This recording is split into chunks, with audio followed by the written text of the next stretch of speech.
Bom dia, pessoal. Eu sou a Thais Viana. Eu faço mestrado em Modelos e Arquiteturas de Sistemas Inteligentes na UFRJ do Rio. E... dormiu. Está com sono no meu computador. Vocês podem me encontrar no meu GitHub, que é Thais Viana. Esse projeto é a Algopedia, ele é uma enciclopédia colaborativa de algoritmo. E vocês conseguem encontrar ele no GitHub da Algopedia, que é eu/Algopedia.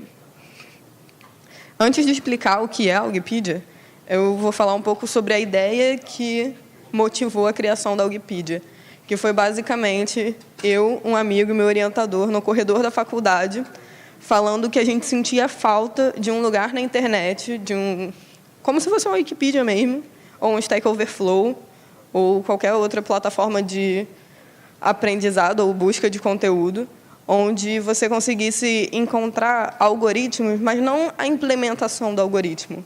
Você conseguisse encontrar a descrição textual dele, aquela parte científica do algoritmo, do tipo Dijkstra, e coisas desse tipo. E aí foi assim que surgiu a ideia dessa plataforma. Surgiu de uma conversa de corredor. E o que é a Algopedia? A Algopedia é um site na internet que é uma enciclopédia colaborativa de algoritmos e implementações. Ela é colaborativa porque qualquer um consegue, com logado, adicionar um algoritmo ou uma implementação. E ela também tem o conteúdo dela estruturado de uma maneira de web semântica, onde ela também é acessível por outros programas de computadores, além de ser visual para alunos e professores. A família Algopedia cresceu. Hoje em dia, nós somos 6 pessoas, 2 orientadores, eu, um aluno que apresentou o projeto final comigo, 2 alunos de graduação e mais outros 2 alunos de graduação. A família cresceu. Mas, por que a Algopedia? Por que você quer criar uma plataforma de algoritmos e implementações?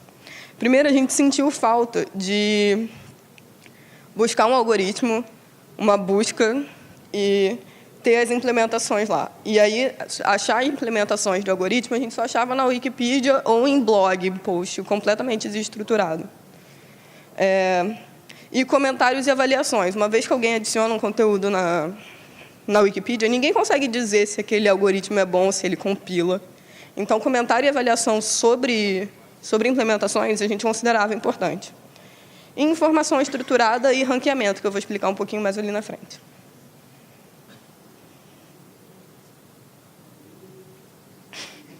Ué.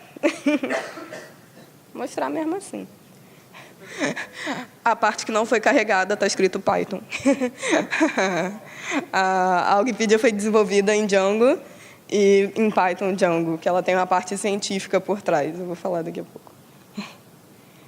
Essa é a cara da Algopedia, até 2 semanas que a gente fez uma mudança de layout. Então, não se apeguem a essa cara, é só o conceito. E assim que você entra na Algopedia, você tem uma listagem de algoritmos lá em cima, uma listagem de classificações onde os algoritmos se encontram, e ranqueado os melhores algoritmos que a comunidade de software achou que valia a pena, ranqueou como um bom algoritmo seguindo alguns parâmetros. Outra parte importante de falar da Algopedia é que ela é um projeto acadêmico, então ela é feita em camadas.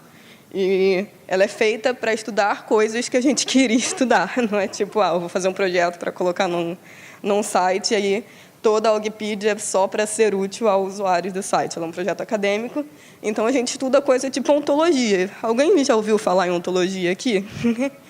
Não. Olha, mas você me conhece, não vale.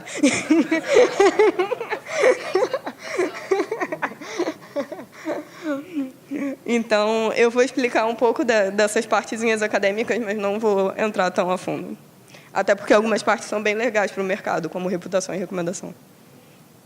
E para a vida. O extrator.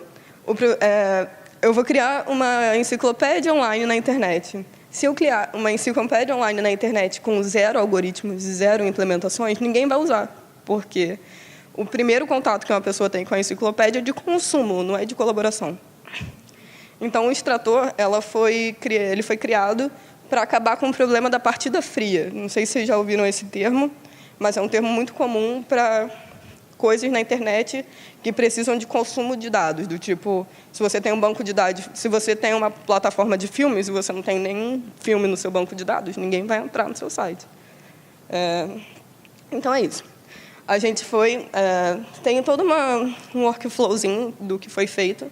Existe um site chamado DBpedia. A DBpedia é nada mais, nada menos do que a estruturação da Wikipedia. Eles pegam todo o conteúdo da Wikipedia, todo não, porque eles não conseguem pegar todo, porque a linguagem natural ainda é o problema em aberto, que não está no estado da arte, mas eles pegam parte da informação da Wikipedia, transformam numa maneira onde você consegue fazer query nele. Então, existe uma maneira de fazer queries em endpoints no formato Sparkle. Então, é isso que a gente faz. A gente vai lá e pesquisa quais são todas as páginas da Wikipedia que são algoritmos e são classificações de algoritmos. Só que aí, como eu falei, a DBpedia não consegue buscar tudo. Então, a gente faz um crawler na Wikipedia e busca as implementações, as páginas da Wikipedia, o conteúdo não estruturado, a descrição e os boxezinhos de implementação. Então, é mais ou menos isso. Uma vez que a gente tem a query, a gente vai na Wikipedia e busca essas partes selecionadas, além de buscar elas em mais de um idioma. As implementações apenas, porque a descrição a gente pega só em inglês. Então, a primeira versão do nosso extrator, que foi o extrator que eu fiz em 2014, ele teve 287 implementações e 124 algoritmos. Aí os alunos de iniciação científica vieram e hoje em dia a Wikipedia tem 3.000 implementações e 4.000 algoritmos, porque eles fizeram algo muito melhor do que eu.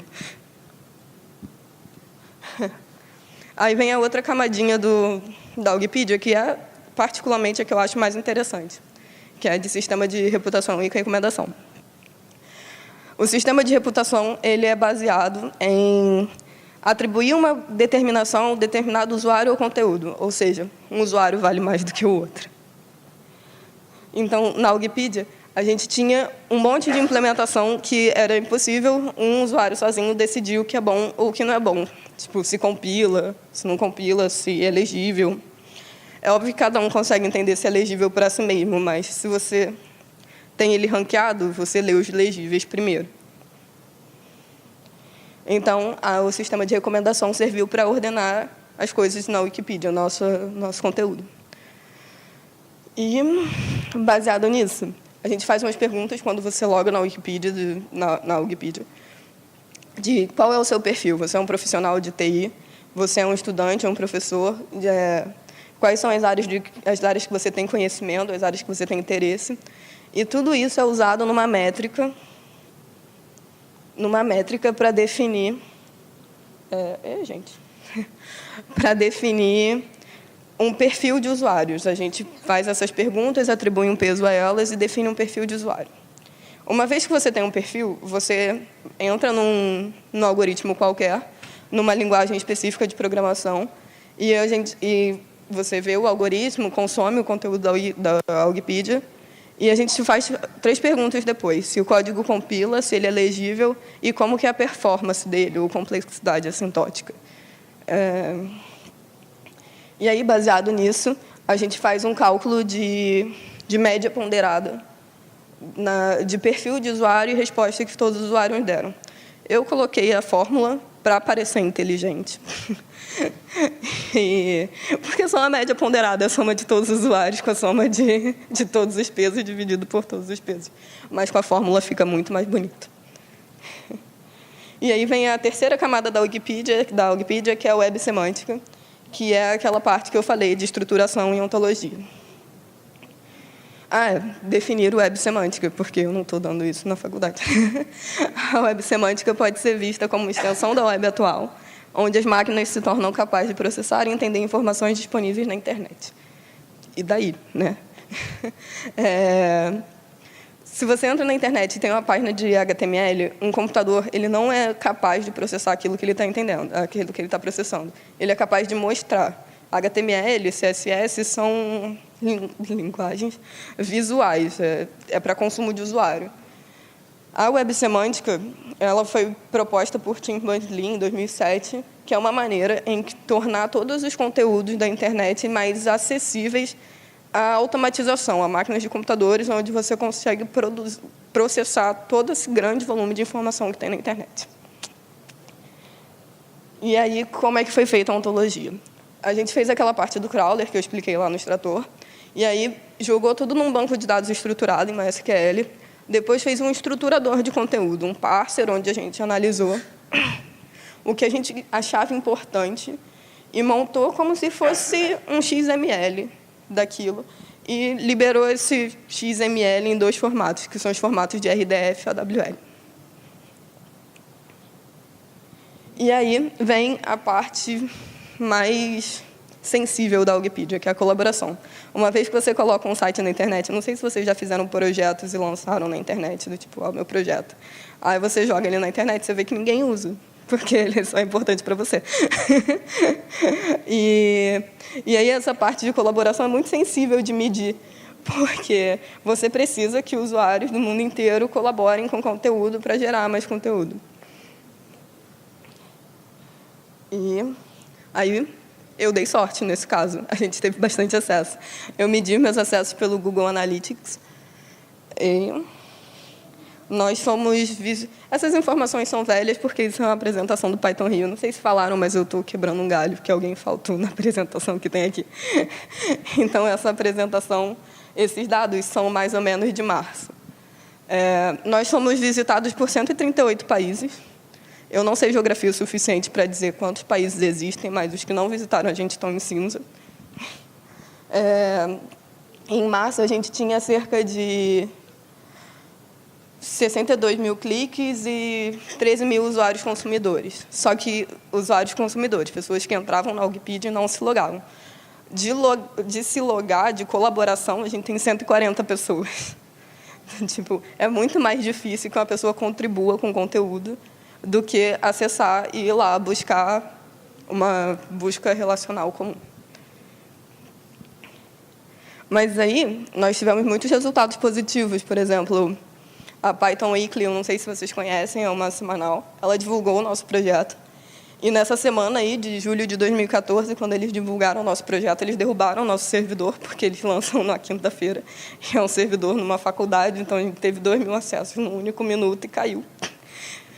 Mas foi muito bom, várias pessoas descobriram sobre a Wikipedia. E nós fomos citados em vários outros momentos, fizemos parcerias muito legais. Assim, é um projeto que eu considero um filho. A InfoWord também criou um post sobre a gente que aumentou muito os nossos acessos. O legal da InfoWord é que um cara, ele é jornalista de TI, para mais de 6 blogs. Então, naquela semana, ele colocou na InfoWord, na JavaWord, na Infinite Rio, e ele descobriu a Wikipedia e colocou como um dos 5 projetos mais interessantes de se aprender uma segunda linguagem de programação. E aí, recentemente, outro blogueiro de TI preguiçoso traduziu o mesmo artigo para russo. E, hoje em dia, nos últimos 2 meses, mais de 60% dos acessos dos últimos 2 meses são russos. Então, é isso. Eu tinha feito a Wikipedia na graduação. A Wikipedia foi meu projeto final de graduação. Isso aconteceu tudo antes da Python Brasil do ano passado. Depois da Python Brasil do ano passado, eu conheci a comunidade de Python. Eu fui parar lá de paraquedas, no ano passado. Eu estava em casa e alguém virou e falou assim, vai ter Django Girls São José dos Campos, dá para ir de ônibus. 5 horas de ônibus do Rio de Janeiro. Mas dava para ir. E aí eu fui no Django Girls do ano passado e eu conheci muita gente da comunidade Python. E o antes e depois da comunidade Python antes eu tinha blogueiros de TI, desconhecidos da internet, falando sobre o meu projeto. Hoje em dia eu tenho amigos na comunidade Python que sempre que acham interessante alguma coisa deles, vão lá e contribuem com o projeto. Ontem o Henrique Bastos me citou na palestra dele falando essa menina aqui que tem um projeto super interessante de uma enciclopédia de algoritmos. Então, a Wikipedia ela foi expandindo além do consumo, ela foi expandindo também para a colaboração. E a comunidade Python é maravilhosa, e dos 140 acessos que a gente tinha antes da Python Brasil, de usuários logados, hoje a gente tem mais de 3.000 usuários logados, contribuindo e colaborando e votando. E os outros alunos de iniciação científica que eu falei que cresceu a Wikipedia, cresceu exatamente nisso de tem muito acesso. Como é que a gente vai filtrar e entender esses acessos e trabalhar com isso? Então, além do meu trabalho, do meu projeto, que eu gosto muito, mas não trabalho mais nele hoje em dia, só oriento, eu ainda tenho alunos estudando como que a comunidade Python mudou um projeto na internet. Além disso, se vocês gostaram da Wikipedia e quiserem contribuir, tem o Trello, onde dizendo as próximas coisas que a gente pretende implementar lá, e tem o meu GitHub, que é o GitHub da Wikipedia, que é thaisviana.Wikipedia. Qualquer coisa que vocês quiserem colaborar, entrar lá, mudar o README, fica à vontade. É só conversar comigo ou me mandar e-mail, qualquer coisa. Esses são os meus contatos, vocês podem me encontrar em qualquer lugar, pelo PyLadies Rio também, pelos PyLadies Brasil. Meu e-mail, meu Twitter, meu GitHub. E é isso. Obrigada, galera.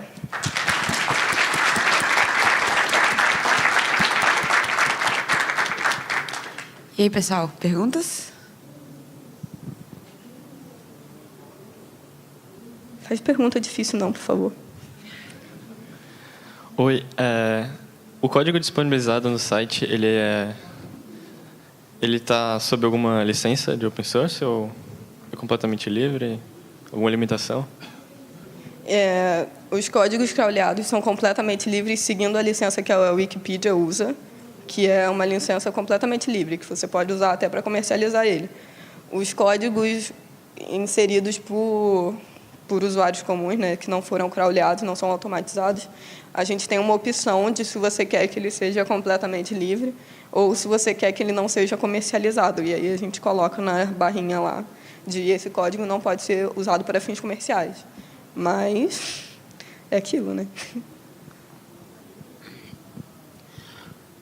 Opa, muito bom o projeto, parabéns. Obrigada. Tem a tendência, né, de se tornar bem popular com o passar do tempo, porque a ideia é muito boa. Você tem planos de mantê-lo assim, dentro da faculdade, com o seu projeto, com seus orientados, ou de criar uma rede de colaboração, por exemplo, solicitando fundos, como a Wikipédia faz, para poder manter mais gente trabalhando na infraestrutura do projeto? Então, ele é um projeto final de graduação. Então, existe uma lei de direitos autorais que é cooperativa. Então, metade do projeto metade não, porque vocês vão ver que eu vou citar um monte de gente. Parte do projeto é meu, parte do projeto é dos meus orientadores, parte do projeto é da UFRJ e parte do projeto é do Brasil, é federal brasileiro. Então, eu posso até tirar, porque eu acho que ninguém vai se importar, mas eu recebi bolsa da UFRJ durante muito tempo que eu desenvolvi esse projeto. Bolsa de iniciação científica, graduação e tal. E hoje em dia eu recebo bolsa da UFRJ de mestrado para orientar os alunos, além do meu mestrado, que não é na Wikipedia, para orientar alunos que estão trabalhando nela também. Então, é um projeto bem da universidade. Apesar de já ter surgido proposta de colocar propaganda e tal, dar uma monetizada, a UFRJ tem dado um apoio financeiro satisfatório para o projeto. E tirar de lá não seria ético. Mais alguém?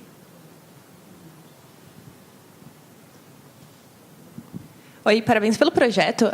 Seguindo essa linha de colaboração, você já pensou em tentar trazer outras universidades federais para tentarem colaborar? Isso é uma coisa bem legal. Eu vi na universidade que eu estudei e, dentre as federais, eles tentam incentivar projeto que nasceu dentro da federal. Então, eu estudei em Minas, então a gente fez um projeto cooperativo com o pessoal de Natal. Então, talvez seria muito interessante trazer outro projeto para... Eu não sei o nome, mas tem uma linha geral de mestrandos que podiam te ajudar nisso, se for interessante. A gente divulga esse projeto para professores, né? É um projeto muito útil dentro da academia, de fato, que é um projeto para você aprender um algoritmo, para você aprender a resolver uma solução de um problema clássico. Então, um professor de Prog 1 é muito útil para os alunos dele, um professor de estrutura de dados é muito útil para um aluno dele. Não é tão útil assim para alguém que está aprendendo Angular. Ele não é voltado para um mercado dessa forma, ele é voltado para o aprendizado de computação. Então, a gente divulga entre listas de professores, meus orientadores mandaram e tal. Mas é muito difícil um projeto pegar, assim. A recepção é sempre muito Difícil. Mais alguém? Oi. Lá vem. Então, não sei se vocês fazem isso, queria saber, na verdade. Eu tenho uma experiência com maratona de programação, então eu passei muito perrengue caçando algoritmo na internet. Então, vocês também têm, em cada algoritmo, uma lista de lugares que você pode resolver problemas relacionados àquele algoritmo? Ou vocês pensam em fazer isso? Na Wikipedia tem uma seção de comentários e avaliações e comentários. Nos comentários, agora que a galera começou a participar, geralmente vem links de outras versões daquilo mais estudado, do tipo, o problema de resolver andar num grafo pelo menor caminho possível, que é um problema clássico de maratona de programação. E aí, quando você vai lá nos comentários, tem vários links de qual é a solução ótima para isso, e fulano de tal fez assim, o fulano de tal fez assado, e esse tipo de coisa. Entendi. Mas a questão é mais... Tem uns sites, tipo, que você tem um problema e você... Tipo, o Valladolid tem sites, acho que tem alguns... Eu esqueci os nomes agora, porque... não estava preparada para isso. Mas tem uns sites que você manda problemas e aí tem vários problemas que você tem que procurar algum algoritmo específico para aquela solução. E, tipo, não é necessariamente o mesmo algoritmo, mas aí você tem que pegar aquele algoritmo como base e tipo, é uma forma de praticar ele. É legal pensar nisso, tipo, para mostrar para a galera que está vendo aquele algoritmo lugares para utilizar ele, de fato, e resolver problemas. Vou pesquisar. Valeu.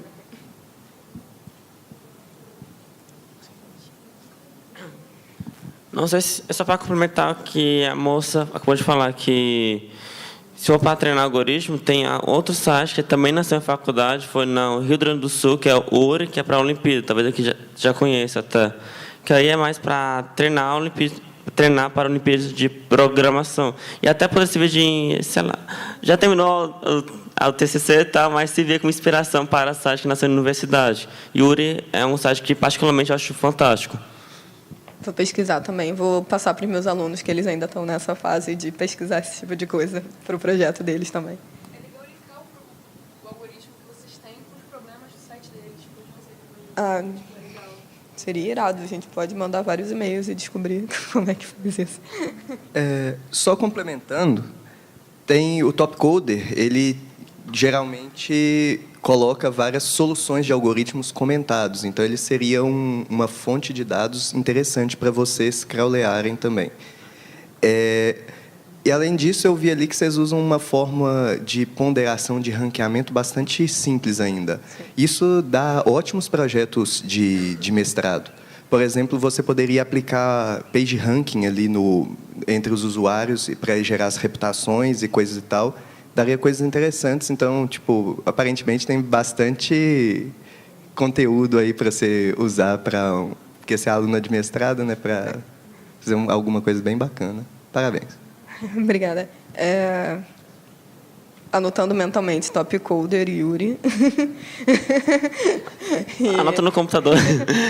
Acabou a bateria. Acontece. Exatamente no final da apresentação. Outra site que trauleava, que eu me lembrei quando ele falou, que é o Rosetta Codes, que ele deve conhecer, né, que fala assim, só descrição em uma centenas de linguagens diferentes, logo, assembly, etc. O Rosetta Code já foi crawlado para a Wikipedia, só que o Rosetta Code ele não é de algoritmo, ele é não é nem de problema, ele é de task, assim, de executar uma tarefa. É como ele se descreve até. E não é exatamente o nosso propósito. Esbarra às vezes, porque às vezes você tem a task de busca, mas não é exatamente a task de, por exemplo, Dijkstra ou A estrela ou algoritmos mais complicados, que é, de fato, o foco da Wikipedia. Acabou? Mais alguém? A gente tem tempo ainda. Não? Obrigada, galera. Obrigada, Thaís.